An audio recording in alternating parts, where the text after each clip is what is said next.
PCB ने यानी Pakistan cricket board ने, जिसके सरबराह हैं मोहसिन नकवी, उन्होंने अपने लिए इज्जत बेइज्जती का मसला बना लिया। बल्कि उन्होंने ये वार्निंग दे दी कि अगर ये इंटरव्यू चलाया गया, यानी मुख्तलिफ खबरें छप रही हैं, क्रिक इन्फो ने इसको रिपोर्ट किया और बहुत सारा इंटरनेशनल मीडिया इसको रिपोर्ट कर रहा है। रिपोर्ट उन्होंने ये किया कि ये धमकी बाकायदा लगाई गई पीसीबी की जानिब से कि अगर ये इंटरव्यू चलाया गया स्काई न्यूज़ के ऊपर तो फिर लंच टाइम के बाद हम अपनी टीम को नहीं भेजेंगे, क्योंकि लंच टाइम में ये इंटरव्यू चलना था। पहले ऐसा लगा कि शायद इंटरव्यू नहीं चलेगा, दबाव बहुत आ गया, लेकिन उसके बाद फिर स्काई न्यूज़ ने ये इंटरव्यू चला दिया और फिर पाकिस्तानी टीम दोबारा ग्राउंड में भी आई और आकर उन्होंने क्रिकेट भी खेली। यानी ऐसी धमकी लगाते क्यों हो और वजह क्या है? यानी इतने ये नालायक हैं, इन्हें समझ ही नहीं आती कि मीडिया को हैंडल कैसे करना है। यानी पाकिस्तान के मीडिया का तो बेड़ा गर्क इन्होंने कर दिया, उसकी क्रेडिबिलिटी भी ख़त्म कर दी। पाकिस्तानी मानते ही नहीं है मीडिया की बात को, और अब लोग मीडिया को मसीहा नहीं समझते। माजी में हर कोई धमकी देता था मीडिया को बुलाओ, या वो कहते थे हम कोर्ट में जाएंगे, अदालत में जाएंगे तुम्हें लेकर। अदालतें भी फारिग कर दी, मीडिया भी फारिग कर दिया, तो उम्मीद ही फारिग कर दी। जब आप उम्मीद फारिग कर देते हैं तो मुल्क चलता ही नहीं है। भाई पीसीबी का काम है क्रिकेट में अपने प्लेयर्स को बेहतर करना, वहां पे बेड़ा गर्क कर दिया पकड़ के, और उधर धमकियां लगा रहे हैं जनाब टीम को नहीं भेजेंगे। उन्होंने इंटरव्यू दे दिया और इंटरव्यू जितना वायरल होना था उससे कई गुना ज्यादा वायरल हो गया। इमरान खान साहब के बेटों ने इन खदशात का इजहार किया कि जेल में कैद उनके वालिद के लिए हालात साजगार नहीं है, बल्कि उन्होंने कहा कि यह खुल्लम खुल्ला मामला है और इमरान खान साहब को कत्ल किया जा सकता है। इनके वालिद को जिन हालात में जेल में रखा गया है वो इंतहाई शर्मनाक हैं।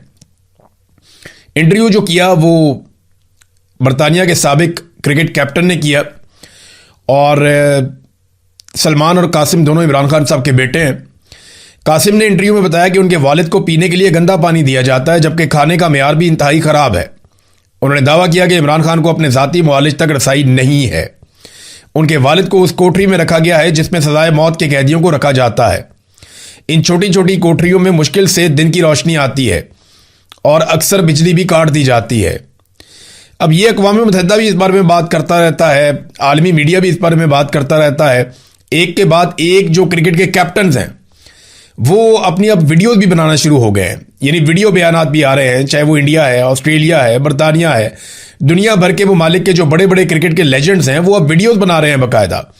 और स्काई न्यूज़ पे चलने वाला ये जो इंटरव्यू है ये बहुत बड़े पैमाने पर वायरल हो गया, और हुकूमत ने जो हरकत की, पाकिस्तानी हुकूमत ने, उनको लगा जैसे पाकिस्तान का मीडिया वो कंट्रोल करते हैं, स्काई न्यूज़ को भी कंट्रोल करेंगे। हलवा थोड़ी है, आप क्या चाहेंगे तो सारी दुनिया को आप कंट्रोल कर लेंगे।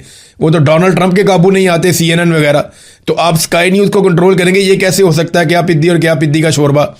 पाकिस्तान में ही आप कंट्रोल कर सकते हैं, बंदूक चला सकते हैं, डंडा चला सकते हैं, दुनिया में हर जगह आप ये नहीं कर सकते। नाज़रीन, इमरान खान साहब के बेटों के सामने जब ये सवाल रखा गया कि आपको लगता है कि इमरान खान कभी जेल से बाहर आ सकेंगे, तो उन्होंने जवाब दिया कि ऐसा मुश्किल नज़र आ रहा है। यानी जब ये सवाल किया गया कि यानी छोटे बेटे से कासिम ने इसका जवाब दिया, उसने कहा जी कि इस वक्त बाहर निकलने का रास्ता मुश्किल होता नज़र आ रहा है, हम कोशिश कर रहे हैं लेकिन हालात बदतर होते जा रहे हैं। जिन लोगों के पास ताकत है उनका रवैया मज़ीद सख्त होता जा रहा है, उनका बाहर निकलना बहुत मुश्किल नज़र आता है, और हम इस बारे में मशवरा लेने के लिए जिन लोगों से बात कर रहे हैं वो इस बारे में ज़्यादा पुरुम्मीद नहीं है। हम अब परेशान हैं कि शायद हम उन्हें दोबारा कभी ना देख पाएँ। अब ये इमरान खान साहब के बेटे कह रहे हैं, और बहुत सारी चीज़ें उन्होंने इस इंटरव्यू में कही। मिसाल के तौर पे उन्होंने कहा कि इमरान खान ना डील करेंगे ना उन्हें कोई पछतावा है। ये बात भी उन्होंने जब CNN को इंटरव्यू दिया था तो उसमें पहले भी कही थी। इमरान खान के बेटे खुलकर बात करते हैं, जब भी बात करते हैं अपने वालिद के हवाले से वो खुलकर बात करते हैं। वो कहते हैं जी हमारा वालिद बहुत मजबूत आदमी है, जिन हालात में वो पहुंचे हैं उन्हें अपने किए पे कोई पछतावा नहीं है, क्योंकि उन्होंने जो किया वो अपने मुल्क के लिए किया। और बतौर बेटे कितना फ़ख्र होता होगा उन्हें अपने वालिद पे कि उनका वालिद डट कर खड़ा है और मुकाबला कर रहा है फस्तायत का, जुल्म का, जबर का, और अपने मौक़िफ़ से पीछे नहीं हट रहा। इमरान खान वाकई एक बहुत मजबूत आदमी है। यहाँ पे जो इमरान खान के बेटों ने कुछ बातें और कहीं वो भी मैं आपके सामने रख देता हूँ। कासिम खान ने कहा कि अब वाकई महसूस होता है कि ये एक ऐसा लम्हा है जिस पर हमें फ़ौरन एक्शन लेने और इससे फ़ायदा उठाने की ज़रूरत है, क्योंकि वो अब किसी हिकमत अमली या मनसूबाबंदी के तहत काम नहीं कर रहे। वो जो कुछ कर रहे हैं वो बिल्कुल वाज़ेह है, यानी वो खुल्लम खुल्ला उन्हें जान से मारने की कोशिश कर रहे हैं। वो बस उन्हें ज़्यादा से ज़्यादा अरसे तक वहाँ जेल में रखना चाहते हैं और उनकी आवाज़ को दबाना चाहते हैं। फिर इसके ऊपर जो है वो अलग अलग तरह के लोगों के अलग अलग तरह के कमेंट्स आ रहे हैं, लेकिन पीसीबी की बहुत बेइज्जती हो गई।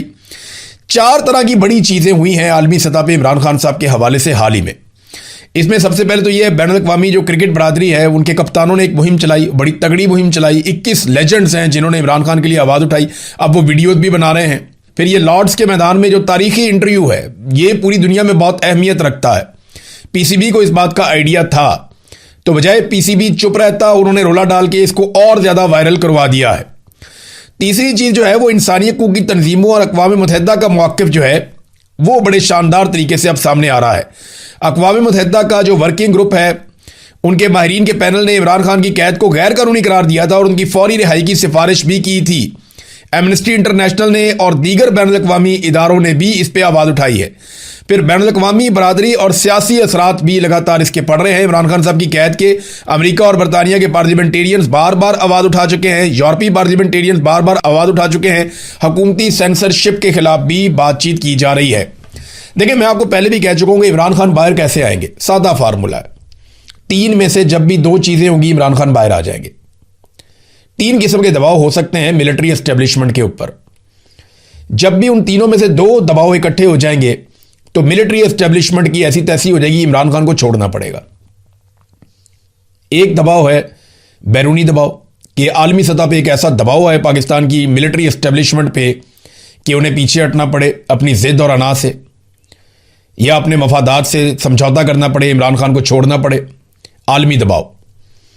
दूसरा दबाव है अवामी दबाव, कि या तो अवाम बहुत बड़े पैमाने पर निकल आए, पाकिस्तान में हर तरफ से लोग निकल आए और वो नाक में दम कर दें, ये दूसरा दबाव है।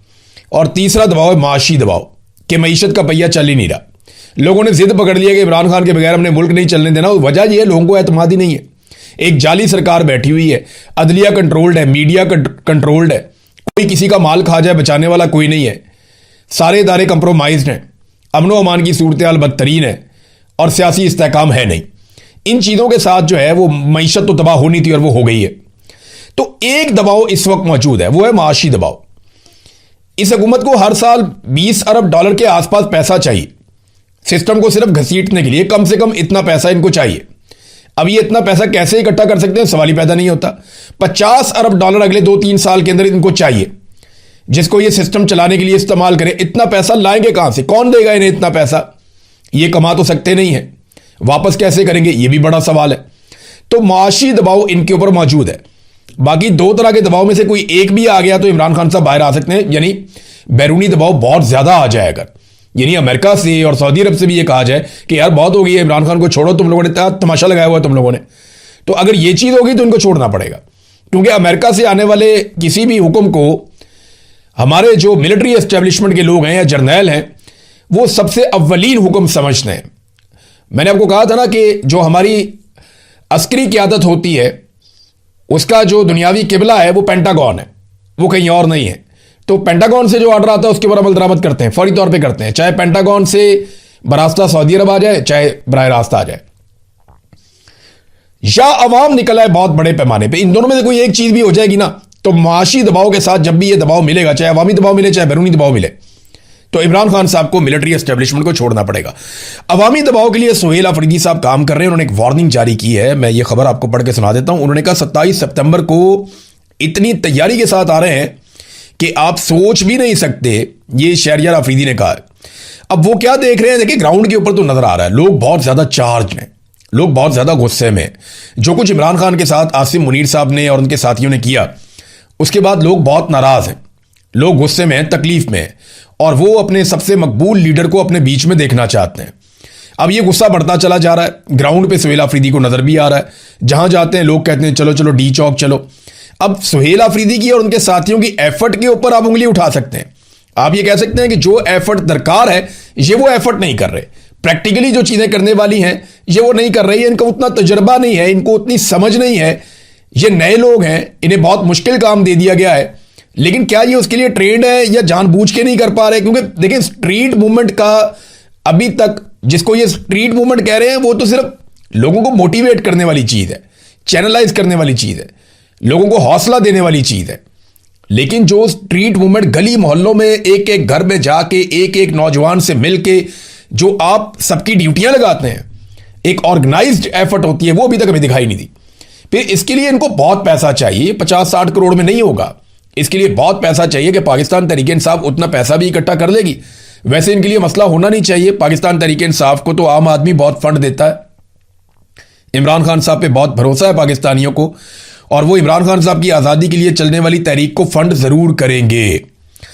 तो अब ये सोहेल अफरीदी ने कहा जी कि जब हम 20 लाख लोग लेकर आएंगे ना, तो कोई हमारे ऊपर तशद्दुद नहीं कर पाएगा। और ये बात सच है। अगर वाकई में सोहेल अफरीदी ने 20 लाख बंदा निकाल दिया ना, तो आप 1000 आसिम मुनीर भी ले आएंगे ना, तो तशद्दुद नहीं कर पाएंगे। मुमकिन नहीं है कि फिर गोली चलाएं और उनके ऊपर अटैक करें, क्योंकि 20 लाख एक तादाद होती है। 20 लाख का जो इज्तिमा है ना, वो पैदल भी चल रहा हो ना, तो कई किलोमीटरों तक वो इज्तिमा होता है। कितना बड़ा इज्तिमा होता है, पूरा शहर उससे भर जाता है। अगर इतनी बड़ी तादाद में ये लोग लेकर आ गए तो फिर तो कहानी खत्म। और पाकिस्तानियों के पास ये मौका है। 27 सितंबर अभी बड़ी दूर है। देखिए, इस बात को ना देखें कि सोहेल अफरीदी का कितना तजुर्बा है, किसकी नीयत कैसी है, कौन जाएगा नहीं जाएगा। अगर सारा पाकिस्तान निकला है तो यार एक दफा जान छुड़ाओ भाई, निकलो सारे, एक दफा जोर लगाओ, और जोर लगाओ, इनको निकालो यहां से। और पाकिस्तान के अंदर जो है वो हकीकी जमहूरियत लेकर आओ। ऐसी जमहूरियत लेकर आओ जिसमें इंसानों को आज़ादी मिले, इंसानी हुकूक हो, आज़ादी इज़हार राय हो, जिसके अंदर कानून की हुक्मरानी हो, कानून सबके लिए एक जैसा हो, मसावात हो। कोई ऐसी चीज़ पाकिस्तान में लेकर आओ। ये जुल्म और बर्बरियत और इंसानी हुकूक की पामालियां पाकिस्तान में अगर बंद करनी है तो एक दफ़ा पूरे पाकिस्तान को निकलना पड़ेगा। ये 20 लाख तो बहुत थोड़े हैं, मेरे ख्याल में 1 करोड़ आदमी निकलना चाहिए, और सबको निकल कर इस सिस्टम को ठीक करना चाहिए। एक दिन टाइम निकालें, 2-4 दिन लगेंगे आपके, और पाकिस्तान ठीक हो जाएगा। पाकिस्तान ने हमें इतना कुछ दिया है, क्या हम पाकिस्तान को 4-6 दिन नहीं दे सकते? हमें 4-6 दिन पाकिस्तान को दे देने चाहिए। अगर थोड़े लोग निकलेंगे तो ज्यादा ताकत लगाएंगे, ज्यादा कोशिश करेंगे, नुकसान भी होगा। अगर ज्यादा लोग निकलेंगे तो कोई नुकसान नहीं होगा और मुल्क भी सीधे रास्ते पे आ जाएगा।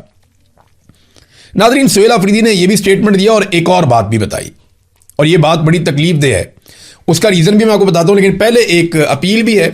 लंदन में एक एहतजाज होने जा रहा है आज़ाद कश्मीर के शहरियों के साथ जो कुछ जुल्म और बर्बरियत हुई है, उस हवाले से रावला कोर्ट में जो सूरत हाल जारी है, उनके साथ इजहार यकजहती के लिए पाकिस्तान हाई कमीशन लंदन के सामने आज शाम को 4 बजे, जुमे की नमाज के बाद आज शाम को 4 बजे 28 अगस्त को लंदन के कश्मीरियों से ये अपील की गई है कि निकलो, रावला कोर्ट में अपने लोगों की आवाज़ बनो।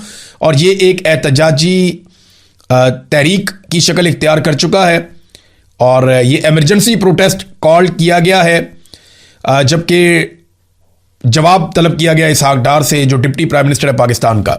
ये सोहेल अफरीदी का दूसरा स्टेटमेंट आप देखें। वो कहते हैं हमारी पुलिस बगावत पर उतर आई है, क्योंकि उनको पता लग गया है कि वो क्यों मर रहे हैं, किसके लिए मर रहे हैं, किस पॉलिसी के तहत मर रहे हैं। इस पॉलिसी के तहत जो खैबर पख्तूनख्वा में इंप्लीमेंट की गई है, इसका कोई फायदा नहीं है। पाकिस्तान को तबाह होता देख रहा हूं, ये वजीर आला खैबर पख्तूनख्वा कह रहा है। मैं आपको ये बल्कि सुना देता हूं कि खैबर पख्तूनख्वा के वजीर आला ने क्या कहा, ताकि आपको समझ आए कि वहां हो क्या रहा है। ये सुने आप। हमारे पुलिस वाले बगावत करने पर उतर आए हैं, क्योंकि उनको भी पता लग गया है कि हम किसके लिए मर रहे हैं, क्यों मर रहे हैं, क्यों, किस पॉलिसी के तहत मर रहे हैं। उस पॉलिसी के तहत जो 22 साल से खैबर पख्तूनख्वा में इंप्लीमेंट है, उसका कोई फायदा ही नहीं है। जिन्होंने इदारों को, तमाम इदारों को यरगमाल बनाया हुआ है, जिन्होंने पार्लियामेंट को यरगमाल बनाया हुआ है, जिन्होंने जमहूरियत को यरगमाल बनाया हुआ है, अगर उन्होंने होश के नाखून नहीं लिए तो पाकिस्तान तबाही की तरफ जा रहा है। और मैं देख रहा हूं कि पाकिस्तान तबाह हो रहा है। ये पॉलिसीज, ये रवैया, ये बंद कमरों के फैसले, ये मेरे पाकिस्तान को खा रहे हैं। अब ये वजीर आला चिल्ला चिल्ला कर कह रहा है जो तबाही आ रही है। और अभी ये हालात क्यों खराब हुए मैं बताता हूं। लकी मरवत में एहतजाजम करम पुल को बंद कर दिया गया है। पुलिस एहलकार और अमन कमेटी के रुकन समीउल्लाह के पेशावर से मुबैना अगवा के खिलाफ ये एहतजाज अब शुरू किया गया है।